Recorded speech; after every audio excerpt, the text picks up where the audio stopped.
Hello and welcome to the first ever JMD and JTT League Review. I'm Pete McManus. I'm the host of the JMD podcast. For those of you who've never tuned in, you should. It's great. Subscribe here on this button below somewhere down here, or follow us on social, or do both. I'm usually joined by Ian Harrison and Hallam Monk, my co-hosts on the JMD pod. Today, this is just going to be me. We are going to quickly go through, never done this before, but we are going to quickly go through our various JMD leagues and hopefully give various people a shout out. And the idea of this is that each week we'll go through it and focus on a different team from the various leagues. We've now got 5 dynasty leagues and 6 redrafts. We've also got the survivor pool, so I'll touch on that as well at the end. So let's get started, I suppose.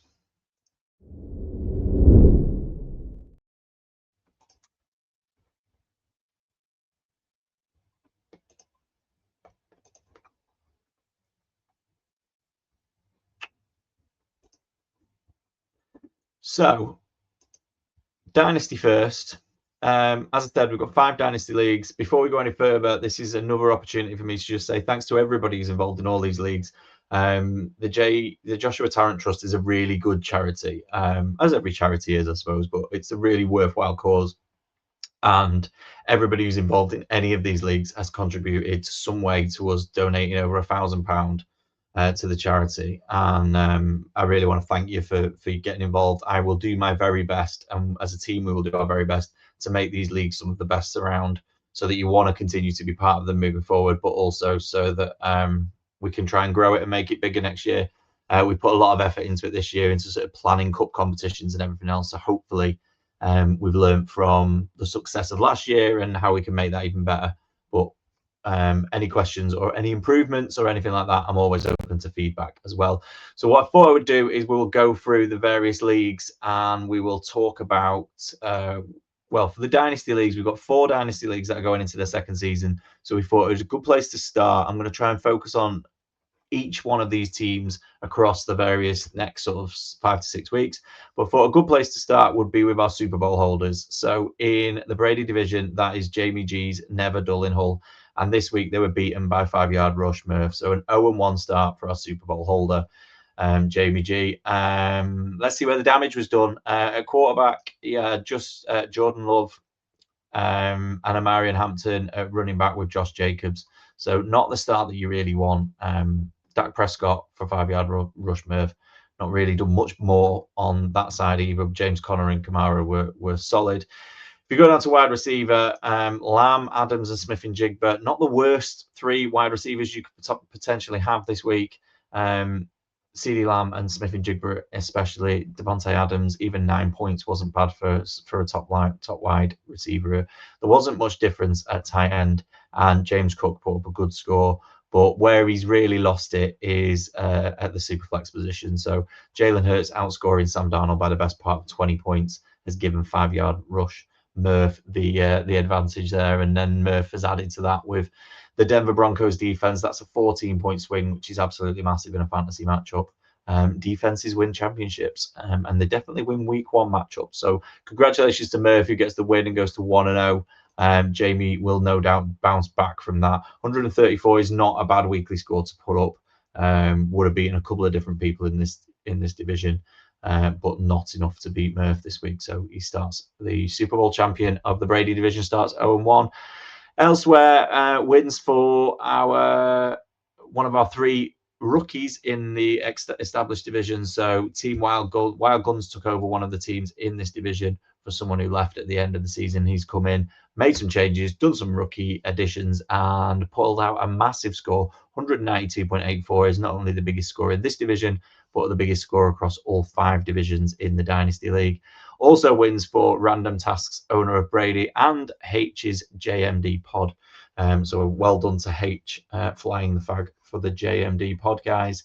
That's the Brady division. So 4 teams on the left there, all with wins. Congratulations to those teams. In the Elway division, our Super Bowl holder is 89 Monday. Team 89 Monday started, and the highest score in the division this week. So sets off this year in the same way he finished last year. absolutely destroying Suarez power by over 50 points. 171, absolutely huge score. The damage was done partly at quarterback, so the best part of a 20-point swing there. Herbert outscoring Joe Burrow by almost 20 points. Breece Hall and Derrick Henry putting up massive 45 between them. Is a great little combo at running back. We'll talk about this as we go through. Wide receiver, if you've got 2 out of 3 wide receivers who scored well, you probably won this week. Even with Worthy going out on the first play of the game, or what seemed like the first play of the game, CeeDee Lamb and Egbuka scoring 40 between them is better than most wide receiver combos are going to do. Brock Bowers with a very solid score at tight end. Hopefully he's all right. And the knock he took is only temporary. Kyrie Williams, Jared Goff was a disappointing 11 points. He looked like he was missing his play caller on Sunday, but I'm sure that's just the Packers defense, and I'm sure the Lions will get better as the year goes on. Younghoe Koo missed the kick at the end. Didn't actually matter, but he was 2 from 3. It mattered for the Falcons, but it didn't matter for this fantasy team. And an average score for the Vikings did. But like I say, 171's a great score for Team 89 Monday. Also wins for Pestle with 163 over heads of the table ads, 149. Be disappointed to lose with that score. DS Liddy wins a close one, 128 to 124. And Chen Burns wins with 167 over our JTT Cup Commissioner, Matt Cullen, who starts 0-1 again. In the Manning division, our title holder was Team Mungry Pablo, and he's got a win against the JMD Penguins. Yes, that's me. Congratulations to Mungry Pablo for sending my team to 0-1 in week 1. Let's see where the damage was done for Mungry Pablo. Lamar Jackson completely outscored CJ Stroud. I don't think that was ever in doubt. That's probably not where I expected to compete in this game. Tracy and Connor only put up 20. I probably would have been, well, I was hoping for more from Gibbs and Taylor. Taylor was a little bit disappointing considering how dominant the Colts were over the Dolphins. Sorry, clicked the wrong button there. At wide receiver, Neighbours and Moore not doing an awful lot, but Zay Flowers put up a massive 28. I think that combo of Lamar Jackson and Zay Flowers is going to be tough to overturn and tough to beat this week. So of whatever that was, what's that, over 60 points? Almost 60 points, 57 points as a stack. My wide receivers, Pearsall and Sutton, I'm okay with that. Pearsall, I've got big hopes for him with Kittle now on IR. I think he could be a first choice in that offense moving forward. Jalen Waddle, if you listen to our pod or watch on YouTube, you'll know that this was Jalen Waddle's last chance in for me. Big believer of his, big fan of his in over the last few years. But if he couldn't do it this week, I was out on him, and I'm now out on him. So, but listen to the pod when it comes out later this week for more on that. Trey McBride and Kittle, nothing to pick between them. Apologies, I skipped off that. Where were we? Trey McBride and Kittle, nothing to pick between them. Brock Purdy outscored Jared Goff, so I've been beating at both QB spots, and then nothing much between kicker and D. But yeah, the damage was really done at QB, where Purdy and Lamar have completely outscored Goff and CJ Stroud. Wins also for PM Big Man, 154, top scorer in the division, just ahead of Last Waltz is from Ash Perry 83, who also get wins. And then Team Grid Irony with a 5-point win over Big Bods, 137 to 132. So all 4 of those teams start 1-0. In the Merino division, our title holder is Dynasty Cowboys, having gone 11-3 last year and then gone on to win the title. He started with just short of 150 points, not a bad score at all, but not enough to compete with Drift Edge. Joe Burrow, a disappointing QB shout for the Dynasty Cowboys. Will be very disappointed with that start, and especially getting beat by 10 points by Kyler Murray. When you compare the two, Barkley and McCaffrey, a great running back duo to have out. Best part of over 40 points from them. But again, the damage is probably done here at wide receiver. Collins, McConkey, and McLaurin just really not putting up the scores that you would have expected. And when you're coming up against the 3-pack that includes Egbuka and Pittman, who that's a 50-point, that's a big swing. Best part of over 25-point swing at the wide receiver position. Sam Laporta and Brock Bowers, not much to pick between them. And then when we go to apologies, that's the second time that's happened. So let me click back onto that.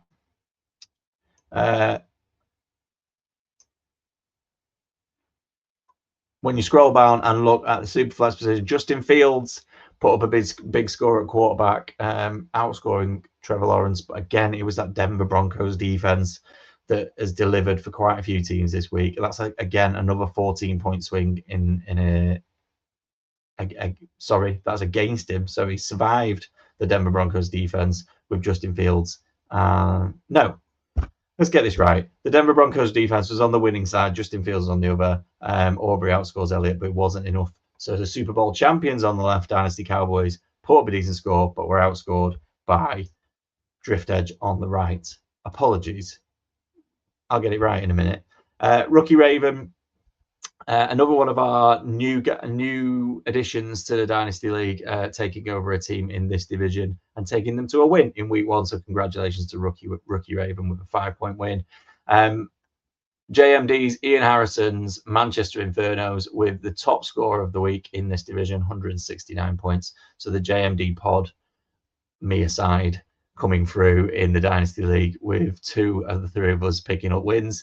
That was a big win over MKC Papa. And the final, Ginger Mamba 87's team surviving Taysom Hill with a good win over Brown Bear Ricks. Hi dilly ho, neighborsino. So Rookie Raven, Ian Harrow, Drift Edge, and Ginger Mamba all picking up the win in week 1 and going 1-0. Last but by no means least, we've got our new division. So no Super Bowl champion. This draft was done in the summer, added a 5th. So we've gone from 32 teams to 40 across the Dynasty series in total. So rather than picking up the Super Bowl winner, we'll go for the highest scorer of the week, which was the Gumby Beard. London Tube Raiders, fantastic 165 points. Jalen Hurts with 24, Derrick Henry with 29. Marion Hampton disappointed a few people on debut. I think with Najee Harris's injury, I think a few people thought he would get a little bit more, well, not necessarily a little bit more work, but he'd do a little bit more with it. 15 carries for 48, 2 for 2 in the receiving game for 13 yards, just not enough to really make an impact on anyone's fantasy team. A wide receiver, pretty solid scores. Lamb, London, and McConkey all getting into double figures. Not massive, early 40s, mid 40s in total. Not huge, but it's done the job in a week where wide receivers weren't scoring particularly well. Evan Ingram only got 5 points. Evans got just 10. But further down, you had Brock Purdy with 20, Cameron Dicker with 9, and then the Denver Broncos defense with 16 points. That's led a lot of people to wins. On the other side of this, Ken Ward be disappointing scores for this Pittsburgh Steelers defense and Kenneth Walker, Loveland, and T. Higgins as well. So some disappointing scores in there for Jordan Dixon. JJB Good, just short of London Tube Raiders, 165. So a great start for Razamundo, going to 1-0. Fiona has also gone to 1-0 with that 126. So a 17-point win over Kamish's Bro. And Ryan Judge also got the win with 151. Tom Cole's Blair Walsh Project will be disappointed. A couple of teams in here with 140 points that will be disappointed to lose. The only other thing we need to talk about in terms of Dynasty League before we move on to redraft is the cup competition. So the first cup of the Dynasty League season is the Charity Shield. So H is the current holder of the Dynasty Charity Shield. And the way this competition works is the top 24 scorers, or the way it's working this year, the top 24 scorers from week 1 will go into week 2. We'll then go in a straight knockout for the next few weeks before we end up with a 3-man final, the winner of whom will get 2 tickets to Rams Jags at Wembley in October. This division is a good division to finish on because you can see 2 scores that are very close together. If you are Tom Coles with 140.54, you've just sneaked in. You are the 24th highest scorer. So if you got that score or above, congratulations, you're into round 2. You'll see your fixtures go up on the sleeper app over the next few days. I'll post them in the chat so everyone knows who they're playing. If you are Jordan Dixon and you scored 140.24 or lower, apologies, you're out. You've not made round 2 of the Charity Shield. That's literally how close it was. 0.3. So Jordan, apologies to you. Disappointing way to go out.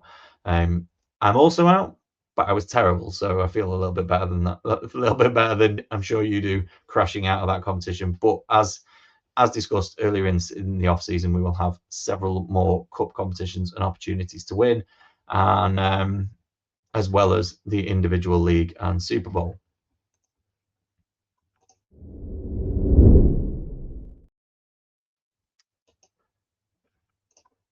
So that's the Dynasty League. Okay, let's move on to the Redraft League. So we ended up with 6 Redraft Leagues in total, A to F. Obviously, we don't have any winners. We don't have any Super Bowl holders, but so we'll start with the top scorer. We'll start with the top scorer of each division and go through.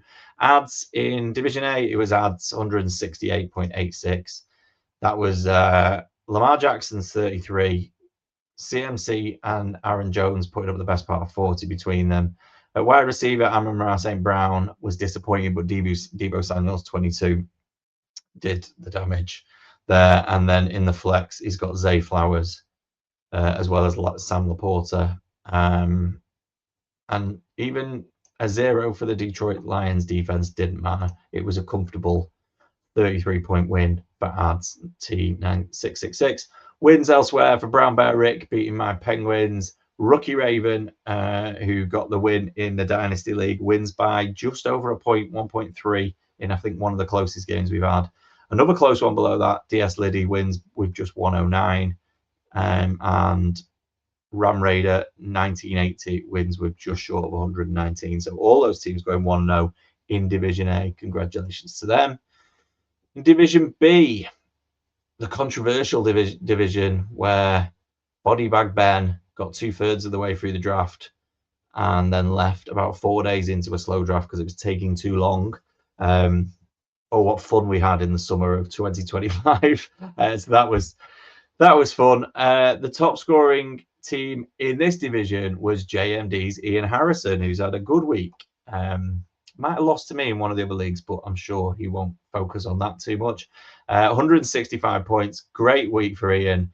Hurts and Barkley with the Eagles duo at quarterback and running back came through with over 40 points between the two of them. Jonathan Taylor, as already mentioned, a little bit disappointing. Evans, Olave, and Zay Flowers all playing, and Jacoby Myers all from a wide receiver point of view. It was Zay Flowers and Jacoby Myers in the flex that's done the damage at wide receiver. Olave and Evans just did enough to keep him going. Bowers, Ian's a big fan of Brock Bowers, and he'll be pleased with that 15 points that he put up. Chris Boswell's done the job at kicker. That's a big against Jake Moody on the other side of that matchup. That's a big swing, 12 points, as is the 9-point advantage that the 49ers defense gave him over the Steelers D for Garmo or M Garmo. Wins elsewhere for my Penguins of Dallas, despite having, as you can imagine, Dak Prescott at quarterback. So a win there, 111, not the highest score I'm going to get this week, but enough to beat the JTT Cup commish. Matt Cullen. Connor French got a win over Spalding, and there were also wins for the JMD team. Hallam, so big shout out to H, who took over from Bodybag Ben in this division when we were 2/3 of the way through the draft, and has done enough to pull one of the highest scores of the week in week 1, and Scottish Patriot, who got a 9-point win over Drubert. So congratulations to everyone who's gone 1-0 in Division B. In Division C, the Gumby Beard, 153 points. That's the highest score of the week. Congratulations to you. That was made up with Brock Purdy, Bijan Robinson, and Josh Jacobs, quarterback, and the running backs. Very, very above average start. Good solid start there. Puka Nacua, who must be one of the highest scoring wide receivers of the week with 23 points, and Jackson Smith and Jigba. That is a great duo to have at wide receiver, and completely outscored Pickens and Worthy on the other side massively by the best part of 40 points there. Obviously, Worthy going out early and Pickens just not really doing it. Not much going on at the tight end position generally, but Kittle did outscore Njoku. Njoku was my shout of players to watch at tight end this week, and was also Ian's shout on the pod in terms of who you should be watching at tight end. Didn't really do it, which we'll get into on the pod if you want to tune into that later in the week. T. Higgins didn't do it. James Conner didn't do it. Well, didn't do what you kind of thought he was going to do, but 14 points. Aubrey's okay. So, the San Francisco 49ers with 11 points is okay there. Enough for the Gumby Beard. The damage is done there at the top with some really solid base from quarterback and running back. The other matchups were won by MKC Papa, 123 points. Stop the Votes with 131. Also with 131, Ginger Mamba, 87. And then the Baby Broncos with a win at 138. Some pretty consistent scoring from the teams that won in this division. And a few teams will just be a little bit disappointed with the scores that they picked up. In the D division, the top score was Moz's 83 with 159, beating Evdokios, who only scored 118.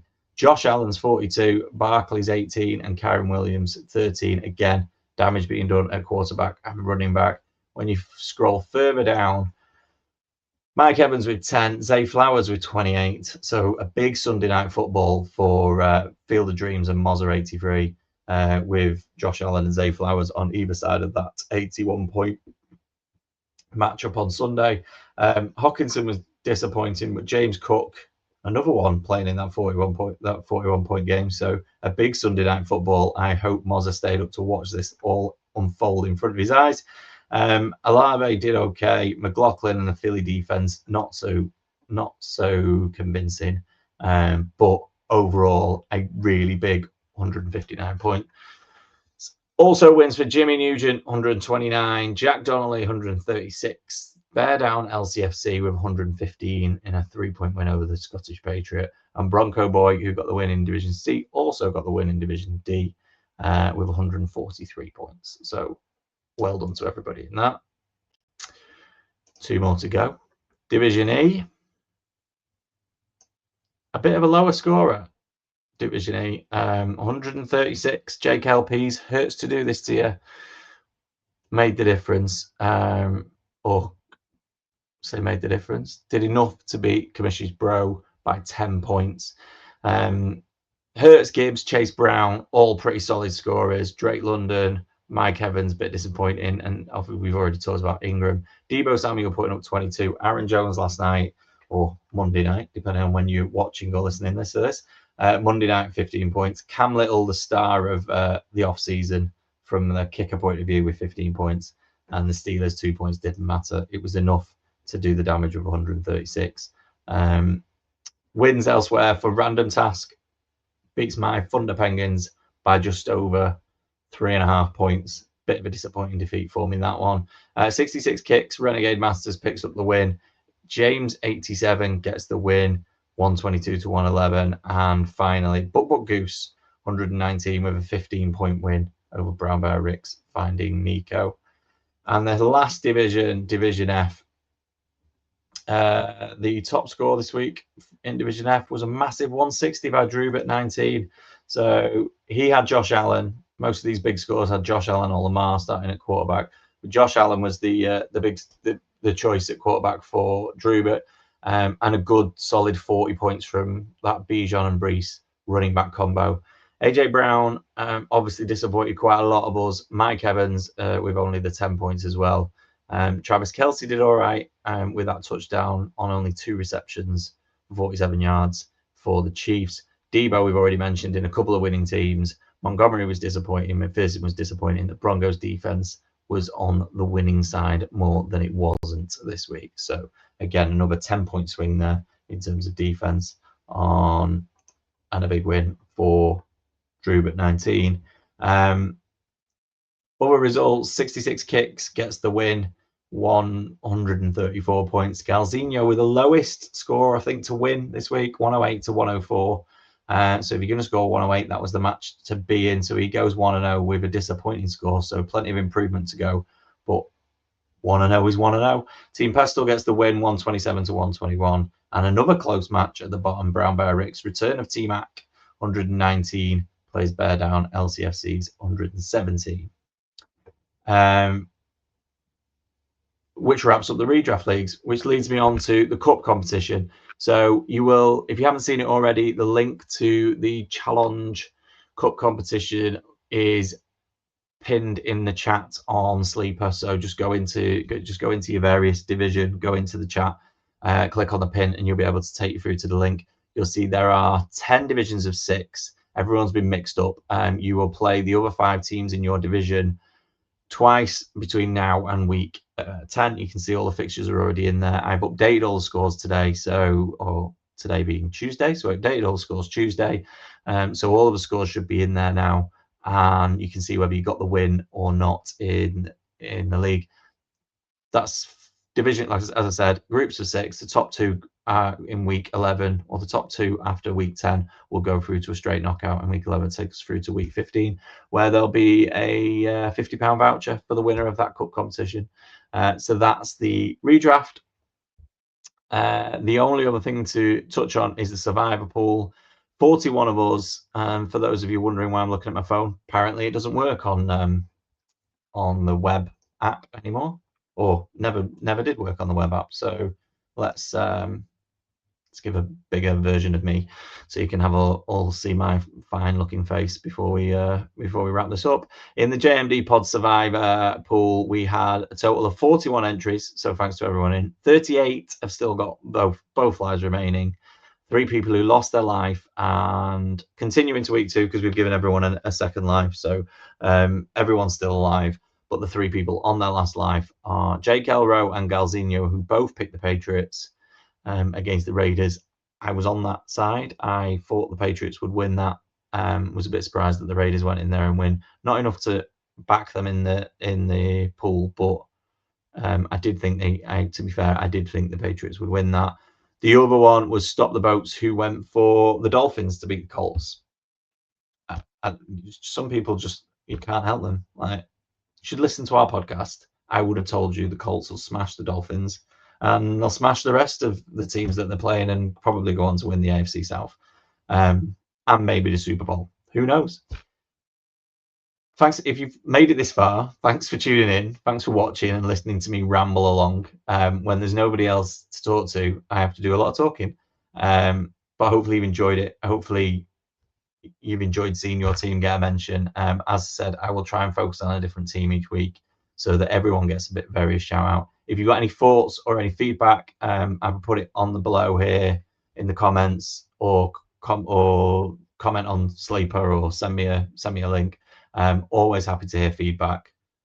Well, I suppose I'm only happy if it's good feedback, but I'm always willing to listen to feedback and want to improve these leagues as much as we can. So if there's something that you want to see from an update, feel free to suggest it, and we'll see if we can work it in. In the meantime, we have a new pod coming out on Thursday morning. So if you do listen to our pod, then you can tune in on Thursday morning. If you don't listen to our pod, then Thursday morning is a great time to start.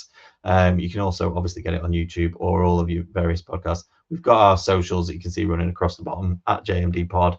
As I said, hopefully everyone's enjoyed this. I will try and develop this as the season goes on, and I will.